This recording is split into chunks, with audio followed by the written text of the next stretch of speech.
ఉన్న లీడర్లందరికీ ముందున్న కార్యకర్తలందరూ కూడా ఈరోజు ఎమ్మెల్యే గారు చెప్పినట్టు మొన్న రేవంత్ రెడ్డి గారు ప్రకటించిన ఉదాహరణ కానీ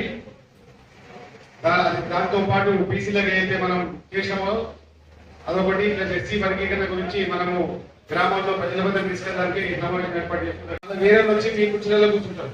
సో అది మీరు గ్రహించుకొని ఏ విధంగా అయితే ఎమ్మెల్యే గారు సూచిస్తారు, ఇప్పుడు సీఎం గారు చెప్పిన విషయాన్ని మీకు చెప్తారు.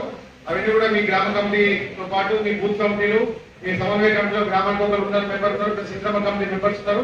అందరూ కూడా వచ్చే నెల 10 రోజులు కష్టపడి పనిచేసి ఆశావాదాలు ఉన్నారో వాళ్ళు కూడా మీరు గ్రామాల్లో తిరగండి, ప్రజల మధ్య పోండి.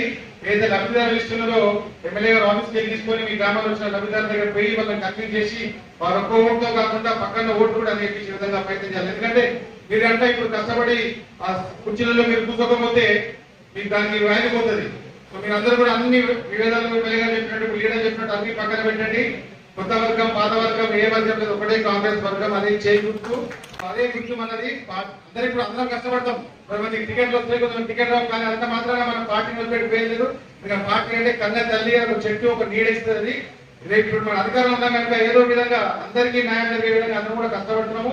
మేము అందరం కూడా ఉంటాము. మీకు ఎటువంటి అన్యాయం కాకుండా తప్పకుండా కాపాడతాం. ఎందుకంటే టీఆర్ఎస్ పార్టీ కానీ బీజేపీ కానీ అన్ని దొంగ మాటలు చెప్పుకుంటా ఊళ్ళలో అన్ని తప్పు కబుర్లు చెప్పుకుంటా తిరుగుతున్నారు. మీరు ఇప్పుడు 15 రోజులు ఇమీడియట్ గా ఊళ్ళలో తిరగండి. ఇక్కడ అవపడకండి. మీరు మీ ఊళ్ళో కూర్చోండి, మీ ఊళ్ళో తిరగండి, కార్యకర్తలతో సమన్వయం చేసుకోండి, కష్టపడి పనిచేయండి. తప్పకుండా సొసైటీ ఎలక్షన్స్ కానీ, గ్రామ పంచాయతీ ఎలక్షన్స్ కానీ, ఎంపీటీసీ కానీ, జెడ్పీటీసీ కానీ అన్ని కూడా మనం చేస్తాం. ఎమ్మెల్యే గారు చెప్పినట్టు 100% గెలిచడానికి ప్రయత్నం చేద్దాము. ఎక్కడెక్కడ యునానిమస్ అయితే ప్రయత్నం చేద్దాం. దాని పక్షాన మేము అందరం ఉంటాము. ఏ విధంగా దాన్ని సాల్వ్ చేయాలో చేసుకొని అందరం పక్కన పెట్టి ఈసారి రేవంత్ రెడ్డి గారు చెప్పినట్టు అన్ని గ్రామ పంచాయతీ మనకి గెలవాలి. జై కాంగ్రెస్.